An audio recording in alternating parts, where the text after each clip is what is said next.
नमस्कार दोस्तों, मैं विकास शाक्य एक बार फिर से आप सबका स्वागत करता हूँ अपने चैनल पर और आज हम डिस्कस करेंगे योग विज्ञान स्वामी विवेकानंद जी की जो बुक है, जहाँ उनके विचारों का संकलन है योग को लेकर के उस बुक को हम डिस्कस करेंगे और उसका चैप्टर 3 का पार्ट 2 डिस्कस करेंगे। पिछले हफ्ते हमने इसका पार्ट 1 डिस्कस किया था। चैप्टर का टाइटल है इम्पोर्टेंस ऑफ साइकोलॉजी। मैं आपको ये कहना चाहूँगा कि आप ये वीडियोज़ ज़रूर देख रहे हैं लेकिन at the same time you by the book as well. आप बुक भी खरीद लें। योग विज्ञान स्वामी विवेकानंद जो कि आपको अभी इससे पहले वाली जो स्लाइड पे आपको दिखा था ना जो लेफ्ट हैंड साइड पे एक इमेज दिख रही थी, वही उस बुक का नाम है, वही उस बुक का फ्रंट पेज है। तो आप उसको खरीद सकते हैं। उसको खरीदिए, उसे पढ़िए ज़रूर बिकॉज़ यहाँ पर जो मैं आपको बता रहा हूँ वो मैं अपनी अंडरस्टैंडिंग से मेरी जो अंडरस्टैंडिंग है उसके बेसिस पे बता रहा हूँ, जो मुझे समझ में आया, राइट? कई लोग ये कहते हैं कि आपको समझ में आया, आप अपनी समझ अपने पास रखिए। मेरा उनसे कहना ये है कि भगवान जो होता है ना, ईश्वर जो होता है, उसको उसने कैसे महसूस किया, उसके बारे में बताने का, उसकी व्याख्या करने का हर भक्त को अधिकार है, ठीक है? और तुम अगर ये सोचते हो कि हाँ, कोई दूसरा अगर बता रहा है तो सही होगा कि नहीं होगा, तो तुम ज़रा ये बताओ कि क्या तुम इस काबिल हो कि तुम ये साबित कर सको कि सामने वाला जो बता रहा है, तुम में इतनी क्षमता है क्या कि सामने वाला जो बता रहा है उसे तुम सही या गलत साबित कर सको? क्या तुम्हारे पास एंडोर्समेंट की क्षमता है कि तुम सामने वाले की बात को कह सको कि नहीं तुम गलत ही बता रहे हो? कोई व्यक्ति अपने विचारों को अगर रखना चाहता है तो वो पूरी तरह से स्वतंत्र है और भक्तों की दुनिया में तो इसकी पूरी छूट है। कोई किसी रूप में अपने भगवान को भजता है, कोई किसी रूप में। कोई माखन चोर कहता है, कोई नंद किशोर कहता है। कोई अपना सखा कहता है, तो कोई अपना पिता कहता है। हर कोई अपने नज़रिए से देखता है। किसी के लिए वो सारथी बन जाते हैं, तो किसी को उनका सारथी बनना पड़ता है। तो वो सबके लिए, सबके बीच हैं, जो परमात्मा है। परमात्मा कोई गुंडा नहीं है, जिसकी अगर शान में गुस्ताखी कर दोगे, तो वो तुम्हारी गर्दन उतार लेगा। परमात्मा प्रेम का प्रतीक है। हमें जानबूझकर कोई बदमाशी नहीं करनी होती, लेकिन अपने हृदय से जो भी भाव निकलते हैं, जो भी भाव आते हैं, उन भावों को अपने शब्दों में जैसे रख सको, वैसे रख देना चाहिए। वैसे रखते हैं लोग, ताकि आपस में जो भक्तों की कम्युनिटी है, जो प्यासे लोगों की कम्युनिटी है, वो आपस में बातचीत कर सके। समझ रहे हैं आप? तुलसीदास जी ने जब पहली बार रामायण लिखने की, रामचरितमानस लिखने की कोशिश की थी अवधी भाषा में, आज तो वो रामचरितमानस हर मंदिर में गाई जाती है। आपको पता है जब वो लिख रहे थे तो क्या हुआ था? वो लिख रहे थे तो बहुत से ब्राह्मणों ने उनका विरोध किया था, कि संस्कृत में लिखी हुई रामायण को अब तुम इस भाषा में लिखोगे, जो जन सामान्य की भाषा है, इसका इतना बड़ा अपमान करोगे रामायण का? लेकिन नहीं, तुलसीदास जी नहीं माने। उन्होंने लिखी क्योंकि उन्हें पता है कि ईश्वर किस बात से खुश है, किस बात से नाराज़ है, इसका कोई लेना-देना नहीं है। ईश्वर केवल भाव का भूखा है। आप अपने भावों को जिस भाषा में व्यक्त करेंगे, जिस तरह से व्यक्त करेंगे, उस तरह से वो उसे सुनेगा। कोई वक्तव्य दे देना कि हाँ, जो मैं कह रहा हूँ वही सही है, ये गलत है। लेकिन अपने विचार रखना और इस बात को स्वीकार करना कि हाँ, ये मेरी अपनी समझ है, मैं तो अपने प्रभु को इतना ही जानता हूँ। इसके साथ आगे बढ़ना कहीं से भी गलत नहीं है और ये हिंदू समाज को, सनातन समाज को आपस में जोड़ता ही है। बाकी हमारे समाज में विद्वानों की कमी नहीं है, गुरुओं की कमी नहीं है। बस दिक्कत ये है कि उनको बाबाओं के नाम से आप संबोधित करते हैं और उनके पास जाने से या उनसे कुछ पूछने से आप डरते हैं, राइट? कुछ तो हैं जो कि वाक़ई में 420 होते हैं, लेकिन जो अच्छे हैं वो भी उनमें गिन लिए जाते हैं। तो आइए आगे चलते हैं। तो इसमें पिछले पार्ट में हमने देखा था, पार्ट 1 में कि विवेकानंद जी ये बताना चाह रहे थे कि हम अपने माइंड के यानी अपने मन के मालिक नहीं हैं। मन के मालिक कैसे नहीं हैं? हम किसी काम को कर रहे होते हैं। अचानक से हमारे पास कोई और भी काम अगर पड़ा हो, हम कोई काम कर रहे हों, जैसे कि मैं ऑफ़िस में काम कर रहा हूँ और अगर मेरे पास 5 या 6 टास्क अलाइन हैं, 5 या 6 काम अलाइन हैं और एक काम ऐसा है जो कि थोड़ा टफ़ है, जिसके लिए मुझे 3-4 जगह फ़ोन करने होंगे या फिर फ़ॉलो-अप बहुत करना होगा। काम छोटा-सा ही है, कहीं से कोई अप्रूवल लेके आना है। लेकिन उसके लिए फ़ॉलो अप करना होगा। पता नहीं वो अवेलेबल होंगे या नहीं, पता नहीं वो कहीं मीटिंग में होंगे या नहीं। तो दूसरे काम जो छोटे हैं ना, वो काम भी इम्पैक्ट होने लगते हैं। दूसरे काम को जो छोटा काम है अगर आप उसे उठा के बैठे हैं ना, तो उसको करते-करते अचानक से आपका दिमाग आपके ना चाहते हुए भी आप चाहोगे कि ये काम मैं कर रहा हूँ, तो ये काम तो हो जाए लेकिन आपके ना चाहते हुए भी आपका मन आपको उधर उड़ा के ले जाएगा जहाँ समस्या है, जहाँ आप कमज़ोर हो। जहाँ पर भी हम अपने आप को कमज़ोर पाते हैं, मन हमें वहीं ले जाता है। जितना डरोगे, मन उसी स्थिति की तरफ हमें ले जाता है। मन भी एक तरीके से हमारी मदद ही करता है, देखा जाए। तो जो चीज़ हमें डराती है, उसकी तरफ बार-बार ले जाना, वो यही बताता है कि डर का सामना करो, करो, करो, मुझे मज़ा आ रहा है, राइट? मन को भी अच्छा लगता है, उसे भी मज़ा आता है कि जाओ ठीक है, यहाँ से डर रहे हो ना, यहीं आओ तुम, राइट? मैं जिन-जिन चीज़ों से डरा, उन-उन चीज़ों ने बहुत परेशान किया मुझे। छोड़ा ही नहीं उन्होंने मुझे, मैं बच ही नहीं पाया उन चीज़ों से कभी भी। दूसरों को मैंने देखा, वो बचते चले गए, बहुत से लोग बचते चले गए। कभी चालाकी से, कभी किसी तरीके से वो निकल जाते थे। बट मैं चालाकी करके भी निकल नहीं पाता था। किसी दूसरे तरफ से वो आ जाती थी समस्या। लेकिन फिर बाद में मैंने देखा कि जो मुझे मिलने लगा, वो दूसरों को जो बच जाते हैं, उन्हें नहीं मिल रहा। फिर बाद में जो मिल रहा था, उसका भी महत्व समाप्त होने लगा। फिर धीरे-धीरे समझ में आ गया कि ये सब पार्ट ऑफ लाइफ़ है। क्या मिलना है, क्या नहीं मिलना है, वो सब कुछ भी नहीं है। ये दुनिया एक उबलता हुआ बर्तन है। तुम जितने मजबूत हो, उतनी देर तक यहाँ उबलोगे और उतनी देर तक इस उबलन को, इस गर्मी को सह पाओगे और नहीं तो फिर जल्दी दम तोड़ दोगे। तो वही वैसा ही कुछ है ये। तो हमारा माइंड भी क्या करता है, हमें उसी तरफ ले जाता है जिस तरफ हम जाने से डरते हैं, परेशान होते हैं।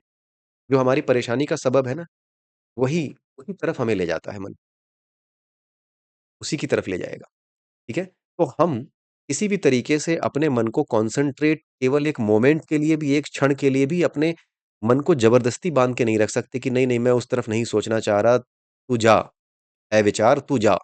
मुझे अभी ये काम करना है, इस काम पे विचार करने दे। आप कर ही नहीं पाते, कोई नहीं कर पाता। जल्दी होता नहीं है, ऐसा नहीं कोई नहीं कर पाता। योगी कर लेते हैं ऐसा। विवेकानंद ने इस चीज़ को अचीव कर लिया था पिछले वीडियो में ही हमने इस बात को सुना। We are so weak we are so weak previous values inculcated and ghost pull us down. हम इतने कमज़ोर हैं, हम बहुत कमज़ोर हैं। हमारे पुराने संस्कार जो हमने इकट्ठे किए हैं और घोस्ट यानी प्रेत, ये हमें नीचे खींचते हैं। कैसे खींचते हैं? मन के ज़रिए। अब इसका मतलब क्या है? प्रीवियस वैल्यूज़ पूर्व संस्कार, संचित संस्कार ये क्या हैं? संस्कार क्या होते हैं? संस्कार ये नहीं है कि कोई आया और मुझे ये सिखाया गया है कि हाँ, मैं उनके पैर छूऊँ, तो मैं याद रखता हूँ, हाँ, वो आएँगे तो उनके पैर छूना है। जो कुछ याद रख कर के किया जाए, जो कुछ कॉन्शियसली किया जाए, वो संस्कार नहीं है। जो आपसे सबकॉन्शियसली हो जाए, वो आपका संस्कार है। वही आपके अंदर इनकल्केटेड वैल्यू है। जैसे अगर आप कुछ भी कर लें, गाली देते-देते एक इतना अभ्यास हो गया है कि आप पता भी नहीं चलता कि आप कब किसके सामने कब गाली दे गए, राइट? तो ये है इनकल्केटेड वैल्यू, ये है संस्कार। जिसको करने के लिए आपको प्रयास ना करना पड़े, बस वही संस्कार है। आई रिपीट जिस काम को करने के लिए आपको कोई प्रयास ना करना पड़े, उस काम को प्रेरणा देने वाली शक्ति ही संस्कार है, जो अपने आप हो।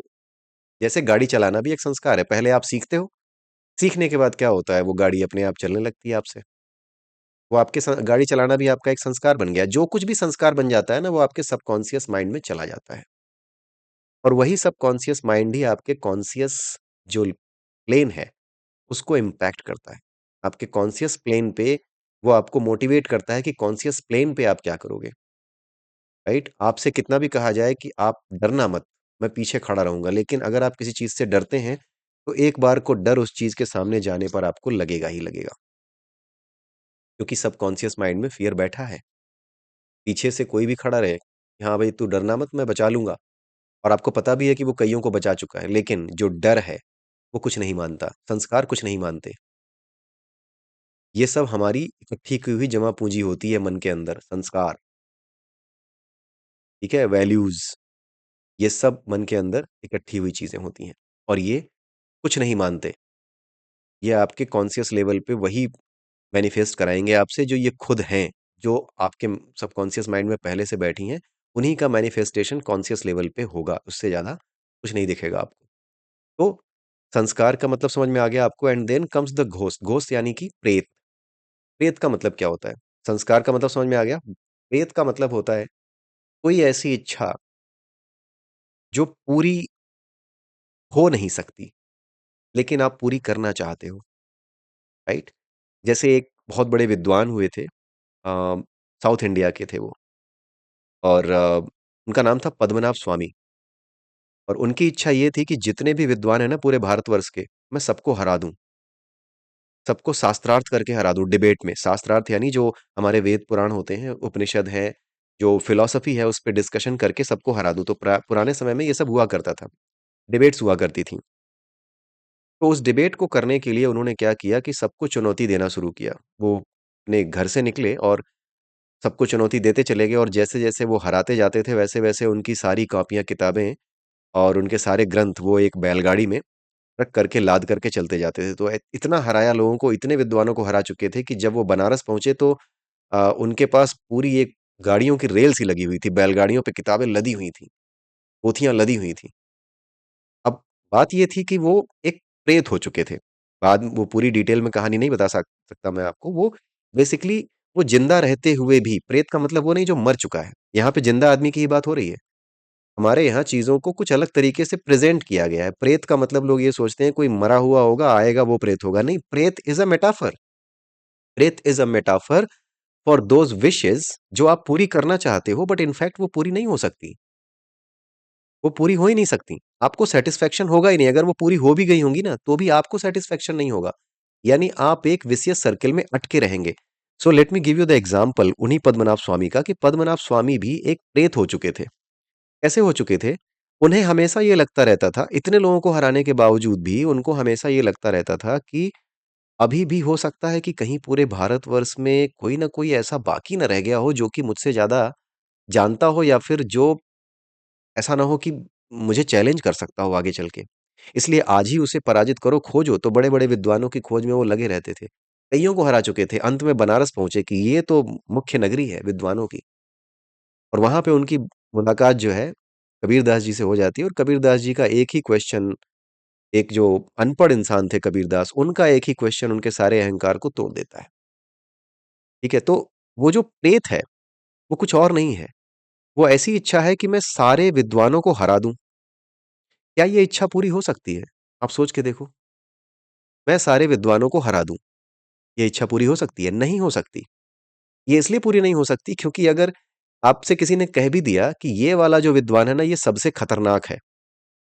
इससे आप डिबेट करके इसको हरा दो, तो फिर ये मान लो कि आपने पूरे भारतवर्ष में सबको हरा दिया। लेकिन अगर आपने उनको हरा भी दिया, जो सबसे बड़ा विद्वान कहा जा रहा है, तो उसको हराने के बाद भी आपके अंदर चिंता बनी रहेगी कि कोई और तो नहीं पढ़ लिख करके बड़ा हो रहा है। कोई और तो नहीं धीरे-धीरे अपने आप को बना रहा है। कोई कल को बालक रहा होगा, आज बड़ा हो रहा होगा। तो कुछ ऐसी इच्छाएँ होती हैं, जिसको पूरी करने की हमारी बड़ी प्रबल इच्छा होती है, but at the same time but at the same time होता क्या है कि हम जो है, वो इच्छाएँ किसी भी कीमत पे पूरी नहीं कर सकते। वो हो नहीं सकती पूरी, कभी भी। ठीक है? तो ऐसी इच्छा को प्रेत कहा जाता है। तो प्रेत is just a manifestation of those desires which can not be completed, which can not be fulfilled, right? But you want them to get fulfilled. तो आई होप एसेंस आपको समझ में आ गया होगा from the story of Padmanabha Swami. So इसका reason क्या है? इसका रीज़न ये है कि we are the slave of our senses, हमारी इंद्रियों के हम दास हैं। इंद्रियाँ कौन-सी? हमारा मन भी एक इंद्रिय है। तो हम अपनी सभी इंद्रियों के दास हैं। अपने मन के, अपने हाथ, पैर, मुँह जो भी हमारी 5 इंद्रियाँ हैं, शब्द, स्पर्श, रस, रूप और गंध को लेने वाली इन सब के हम दास हैं। ठीक है? इसका हल क्या है? इसका हल है मनोविज्ञान, जो हमें ये सिखाता है कि किस तरीके से हम अपने माइंड को यानी अपने मन को इस तरीके से ट्रेन कर सकते हैं कि वो अपने मन को समझ सके। मन द्वारा ही मन को समझा जा सके, टूल इज़ माइंड ओनली। मन को समझने के लिए जिस टूल का यूज़ किया जाता है, वो भी केवल मन ही है, इसके अलावा कोई और टूल नहीं होता। सबसे बड़ी प्रॉब्लम इसमें ये बताई है और सबको पता भी है कि मन की स्टडी करने के लिए कोई डेटा पॉइंट पहले से अवेलेबल नहीं है। जैसे फिज़िक्स में अगर आज की डेट में आप कोई एक्सपेरिमेंट करें, तो आपके पास पहले से डेटा पॉइंट अवेलेबल हैं, कि अगर आप कोई एक्सपेरिमेंट करते हैं और आपका रिज़ल्ट आता है, तो उस रिज़ल्ट को आप मैच कर सकते हैं, पुराने रिज़ल्ट्स और पुराने लोगों के ऑब्ज़र्वेशन से। और अगर वो बराबर मिल गए, तो इसका मतलब है कि you reached at the correct thing. तो भौतिक विज्ञान के स्तर पर आपके पास डेटा पॉइंट अवेलेबल हैं, लेकिन माइंड के लेवल पे डेटा पॉइंट अवेलेबल नहीं है, राइट? माइंड को अपने आप को ही माइंड को स्टडी करना पड़ता है और सारे डेटा पॉइंट निकालने पड़ते हैं। ऐसा नहीं है कि डेटा पॉइंट मिलते नहीं हैं, लेकिन वो असल में डेटा पॉइंट नहीं होते, केवल और केवल अनुभव होते हैं, केवल एक्सपीरियंस होते हैं, ठीक है? For physics lot of data available because lot of scholars endorse something which you find but not true for mind. यानी फिजिक्स के लिए आप बहुत सा डेटा निकाल सकते हैं, क्योंकि बहुत से स्कॉलर्स अवेलेबल रहे हैं, उन्होंने एंडोर्स किया है, लेकिन माइंड के लिए ये चीज़ ट्रू नहीं है। फॉर माइंड, माइंड के लिए, मन के लिए कोई टूल नहीं है, कोई सेट ऑफ एक्सपेरिमेंट्स नहीं है। मान लो कि अगर आप लेबोरेटरी में जाते हो फिजिक्स में, फिजिक्स का एक्सपेरिमेंट करने या केमिस्ट्री का एक्सपेरिमेंट करने, तो आपको कुछ स्टेप्स बताए जाते हैं। ये स्टेप्स फॉलो करो, उसके बाद ऐसे करके ऑब्जर्वेशंस नोट करना, and then apply this formula and then find out the particular value, right? For example if you want to find out the refractive index, तो उसके लिए कुछ एक्सपेरिमेंट करते हैं ना, कि हाँ, एक काँच का टुकड़ा लेते हैं और फिर उसमें अलग-अलग रीडिंग्स लेते हैं, कितने एंगल पे निकली, कितने एंगल पे इंसिडेंस रे थी, तो कितने एंगल पे जो आपकी रिफ्रैक्टिव रे थी, वो कितने एंगल पे गई। तो उसके बेसिस पे sine i upon sine r की वैल्यू निकाल करके वी फाइंड आउट कि हाँ भाई, क्या वैल्यू आई है। तो काँच का रिफ्रैक्टिव इंडेक्स हम निकाल लेते हैं, 1.5 कुछ आता है, जो मुझे याद है। सो अ, इस तरीके से चीज़ें हमारे पास फिज़िक्स के केस में निकल आती हैं। यानी भौतिक जगत के अध्ययन के केस में ये चीज़ें हमें पता लग जाती हैं, लेकिन माइंड के केस में ये नहीं है, कोई सेट ऑफ एक्सपेरिमेंट अवेलेबल नहीं है, सेट ऑफ स्टेप्स अवेलेबल नहीं है for experiment on the mind, right? तो होता ये है कि बहुत से लोग जो कि मन का अध्ययन करते हैं, जो कहते हैं कि मैं मन को जानने की कोशिश कर रहा हूँ, वो बहुत सी किताबें पढ़ते हैं। किताबें पढ़ने के बाद क्या है कि दूसरे लोगों से बातचीत करते हैं, कई तरह-तरह की बातें सुनते हैं, लेकिन वो इतना काम करने के बावजूद भी एक काम नहीं करते कि अपने माइंड को कंट्रोल कर सकें। वो सबसे पहली प्रैक्टिस जो ज़रूरी है, जो कि सबसे पहले ही विवेकानंद जी बता चुके हैं, कि आपको सबसे पहले अपने माइंड को इस लेवल पे ट्रेन करना है कि अगर आप उसे किसी एक काम पे लगा दो, तो दूसरा काम अगर आपको प्रेत की तरह पकड़ने आए, तो आप उससे छूट सको, आप उसको रोक सको। आपका संस्कार डेवलप हो चुका हो। आई होप आपको संस्कार समझ में आ गया होगा कि अपने आप आपसे ये होने लगे, अपने आप ही आपसे ये होने लगे कि कोई नया थॉट, अगर दूसरा थॉट या किसी दूसरे काम का थॉट अगर दिमाग में आने की कोशिश कर रहा है, तो वो ना आए, आए ही ना। जब तक आप एक काम को पूरा ना कर लो, तब तक दूसरे काम की तरफ जाने का जो अ, दूसरे काम में उतरने का या दूसरे काम में उलझ जाने का, ये काम हो ही ना। उलझने का तो काम हो ही ना। एक काम जब तक पूरा ना हो, दूसरे काम को सबकॉन्शियसली ही, यानी इतना वैल्यू आपकी डेवलप हो चुकी है, इतना संस्कार डेवलप हो चुका है कि अपने आप ही आपका दिमाग दूसरे काम की तरफ नहीं जाता। तो इस लेवल पर जब तक आप नहीं आ जाते, तब तक आप कितना भी मन को स्टडी कर लो, आपको जो भी रिज़ल्ट्स मिलेंगे ना, वो क्या मिलेंगे? वो हमेशा इल्यूज़न से भरे हुए मिलेंगे, वो भ्रम होंगे। आपको सच लगेंगे, आप उस भ्रम से किसी दूसरे भ्रम को जोड़ोगे, तीसरे भ्रम को जोड़ोगे और भ्रम की एक पूरी की पूरी कहानी बना डालोगे। बहुत सी ऐसी किताबें मार्केट में आती हैं, बहुत सी ऐसी किताबें मार्केट में आती हैं, जिसमें आप लिखा हुआ देखेंगे, उसमें कुछ नए ही आयाम उसमें जुड़े हुए होंगे, राइट? कुछ उसमें कुछ बता रहे होंगे, मन के बारे में कुछ और बताया जा रहा होगा, कहीं पे मन के बारे में कुछ और बताया जा रहा होगा। हर जगह एक अलग तरीके की कहानी और हर चीज़ अपील कर रही होगी, राइट? क्योंकि आपको भी नहीं पता और वो बंदा क्या है कि लिंक्स बनाता जा रहा है। जहाँ पर भी हमें लिंक्स बनते हैं, वहाँ पर हम उसको एक तरीके से कैच करने लगते हैं उन चीज़ों को कि हाँ यार, लिंक तो बन रहा है।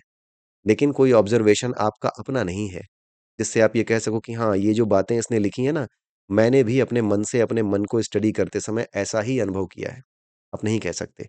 तो यहाँ पर यही बता रहे हैं विवेकानंद जी कि बहुत से लोग इल्यूज़न में रहते हैं। जो रिज़ल्ट उनको मिलते हैं, वो अपने मन की स्टडी तो बहुत करते हैं। बहुत कुछ सीखने की कोशिश करते हैं, बहुत कुछ पढ़ने की कोशिश करते हैं, अलग-अलग लोगों से मिलते हैं। क्या जान जाएँ, उसके लिए अलग-अलग तरीके के अभ्यास कर रहे होते हैं, लेकिन उन अभ्यासों में सबसे मुख्य जो अभ्यास है, सबसे बड़ी चीज़ जो है, वो इस संस्कार को, इस वैल्यू को डेवलप कर लेना कि आप जो है कभी भी अननोइंगली भी एक काम को करते समय दूसरे काम पे अटैच ना हो जाओ, राइट? और अगर एक काम पूरा हो जाए तो उससे फटाफट तुरंत ही डिटैच हो जाओ और दूसरे से अटैच हो जाओ। ये जो जब तक आपके साथ नहीं होता, जब तक आपका ये संस्कार नहीं बनता, तब तक कोई फ़ायदा नहीं है। तो यहाँ पे अब आगे बता रहे हैं विवेकानंद जी कि one need to be trained properly to be able to know the mind. बहुत प्रॉपर ट्रेनिंग आपकी होनी चाहिए और ये ट्रेनिंग कैसी होनी चाहिए, इसी के बारे में अगले चैप्टर में बताएँगे Vivekananda ji. You need to practise to control the mind. आपको अपने माइंड को कंट्रोल करने की प्रैक्टिस करनी होगी। माइंड को कंट्रोल करने का मतलब क्या? वही, इधर-उधर ना भागे। एक काम में हो, तो दूसरा काम परेशान ना करे कि यार वो भी बाकी है यार, उनसे बात करनी है और ये काम भी इम्पैक्ट हो रहा है और वो काम तो वैसे ही नहीं हो रहा अभी, ठीक है? हूएवर आर प्रॉपर्ली ट्रेन्ड, जो भी लोग प्रॉपर्ली ट्रेन्ड हैं अपने माइंड को लेकर के, किस तरीके से ट्रेन्ड हैं? जो अपने माइंड को कंट्रोल कर सकते हैं, कैसे? जो पहली लाइन में पहली दूसरी लाइन में बताया गया है कि आपकी ये वैल्यू बन चुकी है, कि आप प्रभावित नहीं होते। एक काम कितने भी काम पड़े हों, एक काम पे ध्यान है तो दूसरे काम पे नहीं जाता। अगर इतने आप ट्रेन्ड हैं, तो जितने भी ऐसे लोग हैं जिनका माइंड पहले से ही ट्रेन्ड है, उनके एक्सपीरियंस, उनका जो अनुभव है with respect to mind, they are all same. उन सब के अनुभव आपको सेम मिलेंगे, no matter from where they belong. वो कहीं के भी रहने वाले हों, उन सब के एक्सपीरियंस, उन सब के ऑब्जर्वेशन एक जैसे मिलेंगे और यहाँ पे कलेक्ट होता है डेटा पॉइंट, राइट? तो यहाँ पर दिक्कत यही है माइंड की स्टडी में कि कौन-सा आदमी ऐसा है जो कंट्रोल्ड माइंड के साथ ऑब्जर्वेशन ले पा रहा है और कौन-सा ऐसा है जो केवल और केवल इल्यूज़न में, केवल और केवल कुछ ऊपर की तकनीकें इस्तेमाल करके किसी ने बता दिया है, कुछ समझा दिया है, कुछ रट लिया है, उसके बेसिस पे कर रहा है, ये हम जान नहीं सकते। इसलिए मन को लेकर के स्टडी करने के लिए सबसे बढ़िया सोर्स आपका खुद का अपना मन है, लेकिन विवेकानंद जी ने सबसे पहली चीज़ जो बताई है वो ये है कि पहले इसको कंट्रोल कर लो। उसके लिए आगे विधियाँ बताई हैं, प्राणायाम वगैरह बताए हैं, राइट? तो कैसे वो कंट्रोल में आता है, कैसे ये बड़बड़ बंद होती है मन की, ठीक है? तो जो भी प्रॉपर्ली ट्रेन्ड है, केवल उन्हीं लोगों के विचार आपस में सही मिलेंगे, मन को स्टडी करते समय और तब आप एक-दूसरे को जान भी जाएँगे। अगर आपको कोई ऐसा आदमी मिलता है, हाँ, मैं भी जानता हूँ मन पे काफ़ी किया हुआ है और आपने अगर सही अनुभव किया है ना, तो आप जान जाओगे कि नहीं ये बेवकूफ़ बना रहा है, ये हवा में रहा है। और जो आदमी आपको ऐसा मिला जो आपकी बात पूरी करने से पहले ही आपको बता दे और आपको कि हाँ यार ये तो मैं कहना ही चाह रहा था। यही तो मैं कहना चाह रहा था, शब्द नहीं मिल रहे थे, तुमने पूरे कर दिए। कुछ ऐसी बातें जिसके साथ होने लगे, समझ जाओ कि उसका अनुभव सही रहा है। यही होता है। ठीक है? अब आगे बहुत छोटी-सी चीज़ बताई गई है, थोड़ा साइंटिफिक फैक्ट बताया गया है।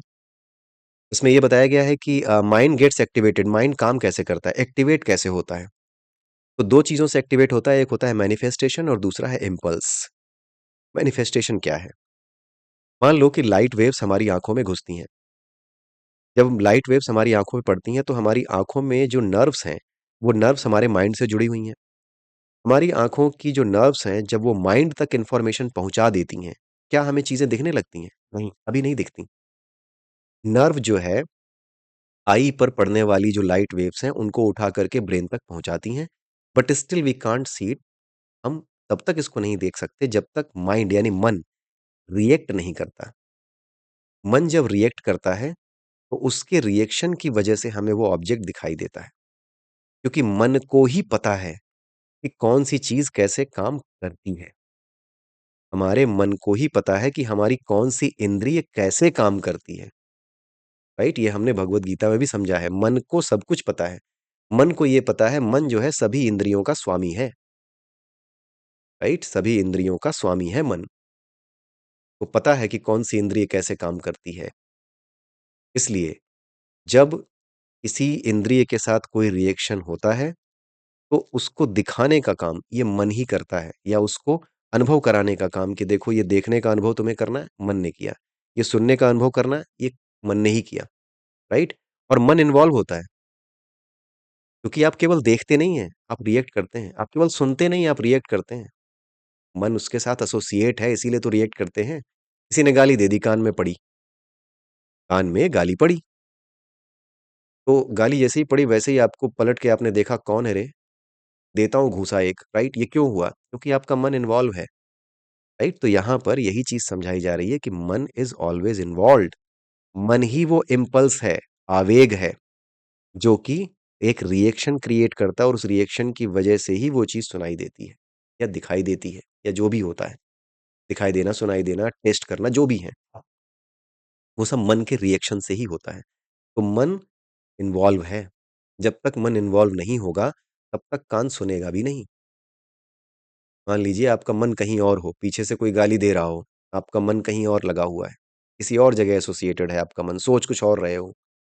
कान तक वो गाली गई, लेकिन आपको पता लगा कि वो गाली आपके ऊपर गई है, आपको दी गई है? नहीं, क्योंकि मन आपका आपकी इस इंद्रिय के साथ, कान के साथ एसोसिएटेड अभी नहीं है। जैसे ही एसोसिएटेड होगा ना, वैसे ही ये इम्पल्स क्रिएट करेगा, भाई ये तेरा नाम लेके गाली आई, राइट? अब इसका जो इम्पल्स है, ये किस पे डिपेंड करेगा? ये डिपेंड करता है आपके पुराने संस्कारों पे। आपके पुराने संस्कार कैसे हैं? क्या कोई गाली देता है तो आप उसे माफ़ कर पाते हो? या क्या कोई गाली देता है तो आप मुस्कुरा भर देते हो?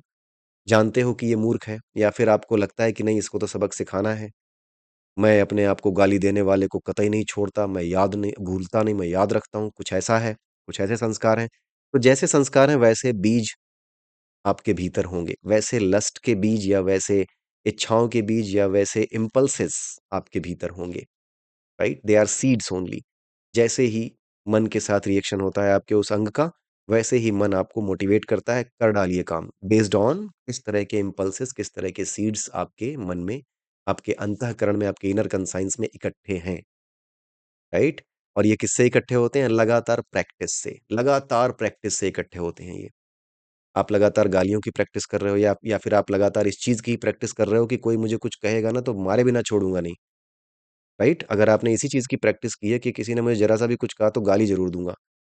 तो बाय डिफ़ॉल्ट ही आपकी आदत हो जाएगी गाली देने की। तो यही है सीड्स, राइट? अगर आपकी चीज़ ऐसी है कि नहीं ठीक है, बिना वजह की लड़ाई को इग्नोर ही करो, तो फिर आप नहीं करोगे। फिर बिना वजह की लड़ाई को इग्नोर करते ही रहोगे आप, राइट? फिर आपके अंदर दूसरे तरीके की वो होंगी।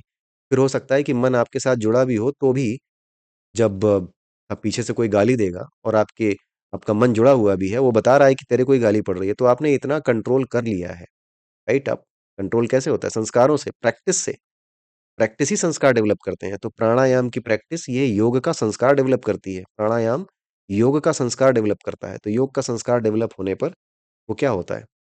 वो आपको अपने आप मन आपका कंट्रोल में आ जाता है। फिर वो आपसे नहीं कहता कर डालिए काम, फिर आप कहते हो रुक, ये नहीं करूँगा।